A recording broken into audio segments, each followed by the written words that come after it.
Big 12 football is right around the corner. Brett Ciancia joining us. Pick Six Previews. You've got to make sure you get your preview magazine. Does a tremendous job, and it is used by a lot of the top dogs that we all know in college football. So, Brett, we appreciate you joining us on Heartland College Sports. If you're watching, listening, make sure you are subscribed right now to the channel for all things Big 12.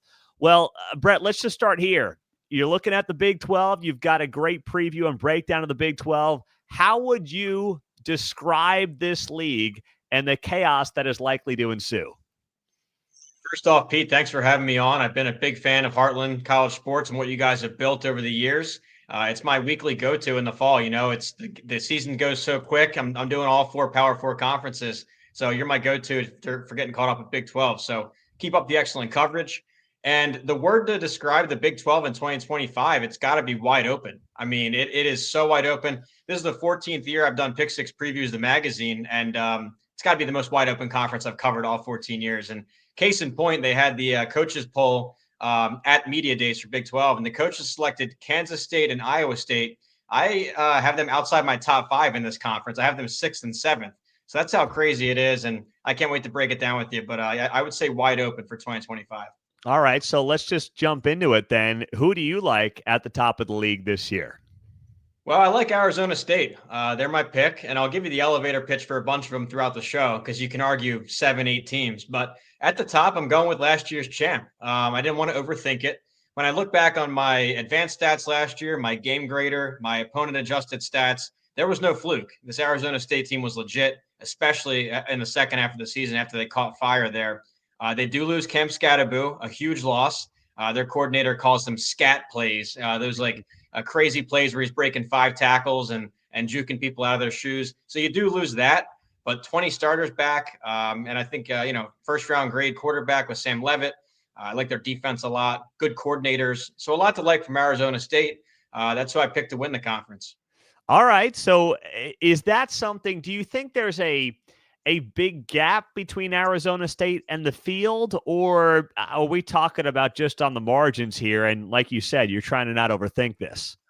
Yeah, it's as thin as you can get in terms of margin. I mean, you could, like I said, you could argue 5 of these, 6 of these. I have a lot more teams in my top 25 than you see in the AP and the coaches poll. I have Baylor in there. I have TCU in there. Utah's in there. These are teams I thought were snubbed by the AP, but that's just classic disrespecting the Big 12, right? And but I see some really talented teams, and who I have facing Arizona State and Dallas, I'm going with Texas Tech. A lot of storylines this offseason about how they rallied all that big oil money together. Cody Campbell and the Matador Club, a great job they did. But 13 blue chippers that they signed from the transfer portal, 13, that's more than the rest of the conference combined. So a huge talent infusion coming in. They do have Baron Morton, who was really clutch in the fourth quarter last year. He pulled out 6 fourth quarter comeback wins and final drives. So I like him to continue with probably their best talented team in 15 years since the Mike Leach years. So that's who I went with. But yeah, you could argue Baylor, Utah, TCU. We'll get into it, but I see Arizona State as your veteran defending champ against Texas Tech, the wild card with all that big money and big roster. I can't wait to see it come together in Lubbock. What about a team that you think is going to be better than most people expect or worse than maybe some people expect? Yeah, well, let's go with Baylor, a team that, again, was snubbed by the AP poll. I thought they deserved a ranking. And when you look at Baylor, I think some people might just look at the record and see the losses from last year, but you got to look at it after midseason when they finally figured out their quarterback spot. Of course, they started with DeQuan Finn, a MAC transfer. Once they flipped over to Sawyer Robertson, this offense took off. They were like bottom 10 in the first month of the year and then top 10 the rest of the way with Robertson per my numbers. So I like that. And everybody's back. I mean, you got him at quarterback, Bryson Washington at running back, Coleman at receiver, Trigg at tight end. And then the weakness is maybe the defense, but given Dave Aranda's track record building elite defenses, I think he's due for one of those classic Aranda units. So I think Baylor's being disrespected. They're in my best bets win totals article too. I have them over 7.5. I think they get that and make a push for potentially a Big 12 title run. So I'll give you Baylor there and TCU as well. Okay, so TCU is a team that I'm with you there on TCU. I mean, I don't think they're getting enough respect. I think Josh Hoover could have a massive year at quarterback. He led the league in passing last season. What is it when you think about TCU? What is it about this team that you like? Yeah, well, I think when you look at the recruiting profile, because historically, when you think Big 12, you think Oklahoma, Texas. Those were the big brands. They were the powerhouse recruiters. All the 4-star and 5-stars went through there. But you take Oklahoma and Texas out of there, you throw them in the SEC. Now, when the dust has settled, it's actually TCU is the number one recruiter the last 5 years from the high school ranks. So in this new Big 12, they're the talent team right now. They do a nice job of player development as well. You hit on it, though. It starts with Hoover. I love what he did last year. He was quality and quantity. Quantity in the sense he was 300 yards per game, but then quality, he was a top 20 on the QB rating leaderboard. So joined elite company there with only Shadur Sanders and Cam Ward. So obviously both those guys are gone. So it's really Hoover, dark horse Heisman candidate, all Big 12 candidate, all the accolades. I think he's being underrepresented nationally. But one last thing with TCU I really liked. I was on the phone with Sonny Dykes, their head coach. He was really high on this receiver room. I know they lost two guys, their best two last year. Savion Williams did so much for them. But really, he was just, over the moon about all the young guys that are coming up through the ranks, former 4-stars, former top 100 recruits. So I love the firepower they have in the pass game. Sprinkle in a veteran defense. I like TCU. I have them ranked. Nobody else is talking about them. Yeah. So what about a team that you've got, and I've got them about seventh in the Big 12 as well. You have Iowa State down at seventh. I also think there's going to be a step back for this Cyclones team. Why are you seeing it that way?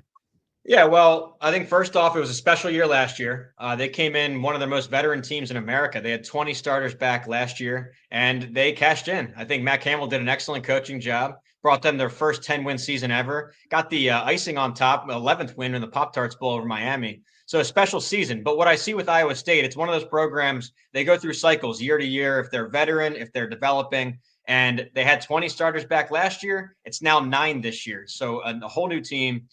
They're reloading a lot of that defense. And, I will say Rocco Becht, I mean, he's a magician. He could win any given Saturday. I mean, he dazzled last year. He could do it again. But when you're looking at this conference, I see them a shade outside that top pack of 6 teams. So I've got them seventh, but hey, they're a puncher's shot away from being in there again. How about, is BYU your biggest concern, especially now with the quarterback situation without Jake Retzlaff, or is there something else that you think sets them back to the middle of the pack?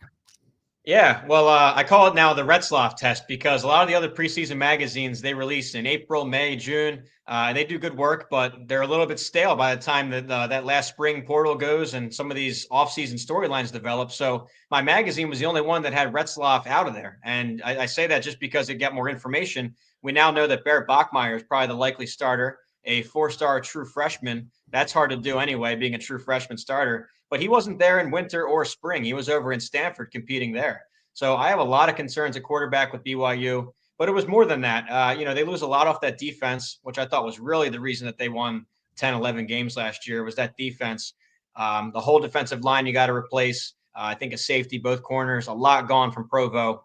And then 2 more guys left after spring with the Retzlaff, the receivers. Lassiter was appealing for an NCAA waiver, a bonus year. He got denied. And then Keelan Marion, an all-conference return man, he went to Miami. So a lot of questions with BYU. I see them outside that top tier. Special season last year, again, just like Iowa State, but I see them outside the top pack this year. All right. I want to ask you this then, Brett. We've got your bottom 8 teams here in the Big 12, and I'm going to ask you which one of these 8 you think is most likely to just totally shock. Not saying it's going to happen, but if you were to pick one, which one would it be out of Cincinnati, Colorado, Houston, Kansas, Oklahoma State, West Virginia, UCF, or Arizona? Which one, if you were to pick one, had to bet on one that was just going to pop and compete in the Big 12, who's it going to be? Well, it's really tough. I mean, Colorado is always your wild card. And in fact, I'm higher on them than most magazines. A lot of them were selling them down at 13th, 14th, 12th in the conference. I think there's enough talent there stockpiled. I know they lose a Heisman winner. I know they lose Shadur Sanders. But now, thankfully, that Dion is back at full health. Coaching staff is back. There's a lot of talent there. So I'll throw them in a wild card discussion. But I'm going to go with Cincinnati here. A couple of reasons why. At media day, Scott Satterfield called it his deepest team yet. I tend to believe him. Offensive line, they did a nice job from the portal, bringing in some top transfer acquisitions there. Joe Royer at tight end, he's a game changer. But really, the catch, or I should say, the pitch for Cincinnati is schedule. And the way these mega conferences work with their league schedules, it's so randomized. You can hit or miss. They draw 4 of the bottom 5 in the conference. So they take care of business there and start to rack some wins together. You might gain some momentum, grow into a special season. So I'd have them there as the outside, the top 8 that could make some noise. Schedule and a veteran offense, where I'll go with them. All right, Brett Ciancia, Pick Six Previews, joining us here. Make sure you pick up your preview now. Pick Six, spell it out, pick6previews.com. He's got previews for all 68 Power 4 programs, a ton of great detail and statistical analysis on all 16 Big 12 football teams. So, Brett, you're down. Arizona's at the bottom for you in your preseason Big 12 picks. You know, I've got them at around 11, 12. I just think that Fafita back, better O coordinator, and Brent Brennan knows he's got to improve this thing to keep his job. He seems to do better in year 2. But why are you so down on the Arizona Wildcats? Yeah, well, it was a tough transition last year. Of course, you 2 years back was the special year, and they thought they'd have a 2024 dream season. But with Jed Fish leaving late in the cycle to Washington, took some of his best players with him. It really fell apart last year in the coaching change season. So normally I'm with you. I talk about it all throughout the book. I love a second-year coach bonus, a second-year coordinator, second-year quarterback. Those things tend to project increases year over year. I mean, it's just common sense. You're more familiar with your roster, more familiar with your schemes if you're a player. So usually I would side with you there, but it was really broken last year. Bottom 5 defense for me, below average offense for me in my numbers. And then you look at it again, another round of transfers left for Seattle. They keep losing their best players to Washington. You got Takario Davis gone, Prysock gone from the secondary. They had already lost Jonah Coleman last time, but just so much talent has been drained out of there that I have them towards the bottom of the conference, actually dead last, down there with the other coaching change teams, UCF and West Virginia. Now you're high on or higher on Utah maybe than some people, and I'm with you. I think Utah's going to end up playing for a Big 12 championship. A lot relies on Devin Dampier and of course that quarterback situation working out. What do you think is going to work with that program after a rough 2024 where they can turn things around and be competitive again in this league? Yeah, well, Pick Six Previews readers, they'll be familiar with this. I've been really high on Utah for countless years now, 5-6 years. They've made me look smart, when you're comparing them to the overrated USC and UCLA from the old Pac-12. I thought I had my finger on this program pretty well until the last 2 seasons. I'll be honest. I mean, these injury seasons caught me way off guard. Last year, they collapsed. One of the worst seasons I've ever seen from Utah football. So after 5 or 6 years of thinking I know what's going on with Utah, I now have no idea. It's so wide open. I do like what they did, though. You love the attempt to fix this offense. They went out and found the number 1 rushing attack in the country with Jason Beck's scheme at New Mexico. They bring the quarterback with him, Devin Dampier. You mentioned him. He's really electric to watch.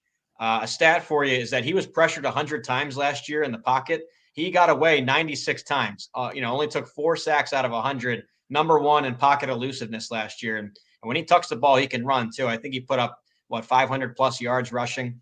So yes, it's going to be a step up in competition going from the Mountain West to the Big 12. But with that, he has better personnel around him. It could be the best offensive line in the country.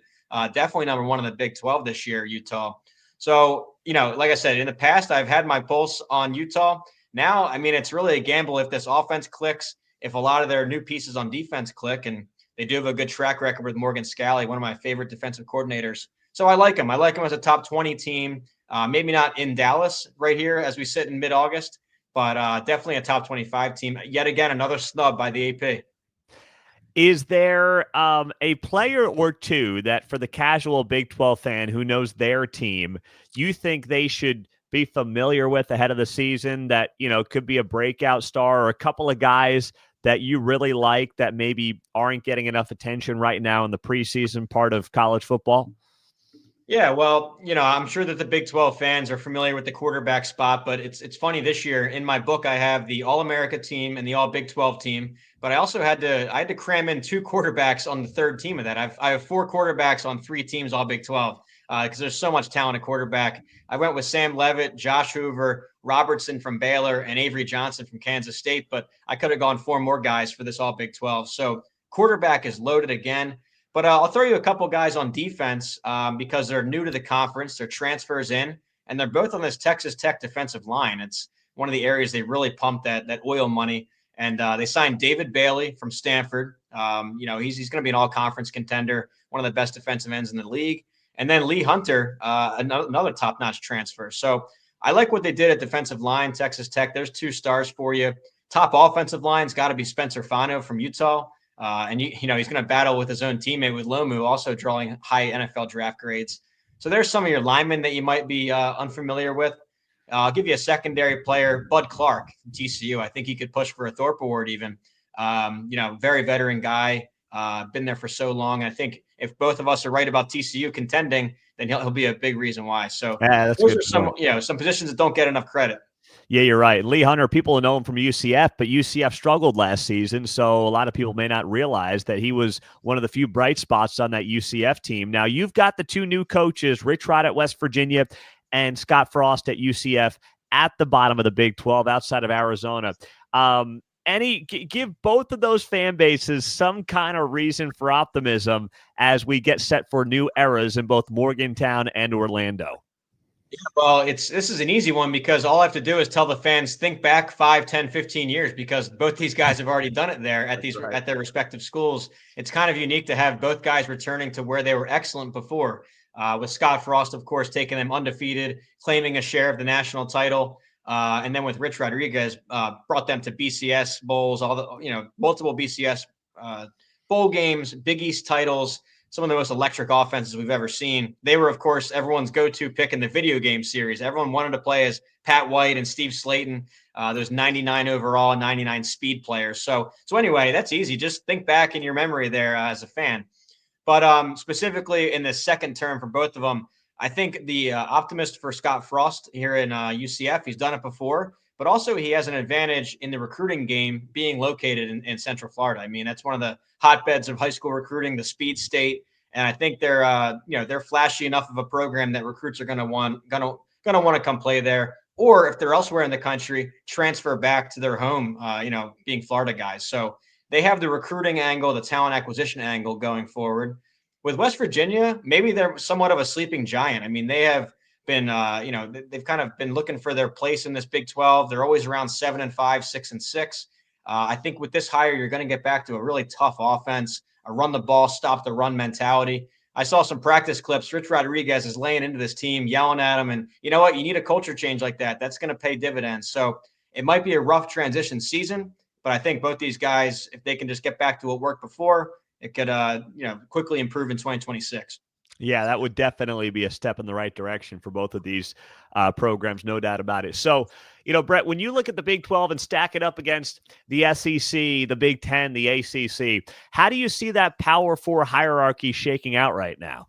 Yeah, it's a big question. I get asked this on all the different conference shows, and I love it. I do think just given all the money at the top and all the TV deals, which I hate that that's kind of ruining our sport, but it's the reality. And I think with all that money, the SEC and the Big 10 have separated as 1-2. You can argue 1A, 1B, who has the best champion caliber teams, who has the most ranked teams, but that's a separate discussion. I think really it's Big 12 versus ACC for number 3.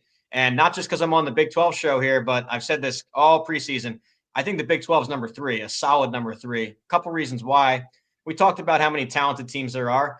You might not have a Clemson or a Miami, like a national top 10 recruiter every year or a playoff, favorite every year, but I do think you have better depth. There's way more top 25 teams, way more top 40 teams on the board there. And here's the other angle too. I don't care about TV numbers, right? I love seeing passionate fan bases pack the stadiums. I like seeing them on Twitter 365 days a year, yelling at each other, about their teams. I see that all the time from the Big 12, and I see none of that from the ACC. You turn on ACC games, half their stadiums are empty. I mean, Boston College, Wake Forest, nobody's even covering these teams, half of them. But with the Big 12, you watch a game at Utah or BYU or most of this conference, the cameras are literally shaking on television. So I love this league. I'm not saying it because I'm on the Big 12 show. I've said it all summer. And it's also the most wide open. So it's going to make for a lot of one-score games like it was last year. And you know, it's the only league where you could find a 15th place team projected that goes and wins the thing. So I love the Big 12. I put them third here. There you go. All right, Brett. Last thing. What have we not talked about about the Big 12 that you think either is getting overlooked, underappreciated? What is that thing about this conference as we put a bow in the conversation here? Well, we covered a lot. I mean, we talked about how wide open it is. We talked the depth at quarterback. I gave you the elevator pitch for my top five. I guess I'll just throw you one more with Kansas State. I mean, this is a program that has really elevated their floor. You know, you can chalk them up for 8 wins every year now. The question is with Kleiman, can he access that next tier? Can he get to 9, 10, 11 consistently, get in the playoff consistently? So, that's a topic we didn't hit on. Also, I mean, I can't believe we went this far. What is going on with Oklahoma State? I mean, I love Mike Gundy. I love, it's very nostalgic for me growing up in the 2000s with college football. And he was very innovative with their offense back then. But they've really been missing from this new Big 12 era. And I remember thinking back when Oklahoma and Texas left, I thought there was this void at the top, this power void. I thought Oklahoma State would really fill into it, but I'm waiting for them to break through. So, but anyways, those are two topics we didn't hit on. But yeah, we covered everything, and you guys cover it all in Heartland. I tune in every week for your recaps and then your upcoming bets for the week. So keep up the great work. It's really grown since I started following about 5-6 years ago. So keep it up, and I can't wait to follow you guys follow this league this year. Well, that's very nice of you, Brett. We appreciate it. And make sure you pick up his preview, Brett Ciancia, Pick Six Previews, the website, pick6previews.com. Anywhere else people need to go, or is that the best way to get a hold of the preview there, Brett? Yeah, you got it. It's only on pick6previews.com. We have the digital version and the hard copy Spiral Bound magazine. We ship them out in 2 days. So I know we're getting close to week 0 and week 1, but guaranteed 2-day shipping. You also get the digital immediately if you buy the hard copy. So you have that for those days it's in transit. And then lastly, this year we do have Pick 6 Plus, an in-season feature coming out every Tuesday. All the stats, all the information, all the betting trends, talent profiles. Basically, when the season starts, I find I have like 50 tabs open on my computer, but with this product, I put it all together, very visually appealing, all the information you want. So you want to check that out, pick6previews.com. Love it. Brett, thank you for being here, my man. We appreciate it. Thanks, Pete. Anytime. He's Brett Ciancia, pick6previews.com. Of course, we're Heartland College Sports. Find us on the website. Make sure you are subscribed right now to the channel and, of course, on the podcast as well, because college football season is coming. We've got much more coming your way soon.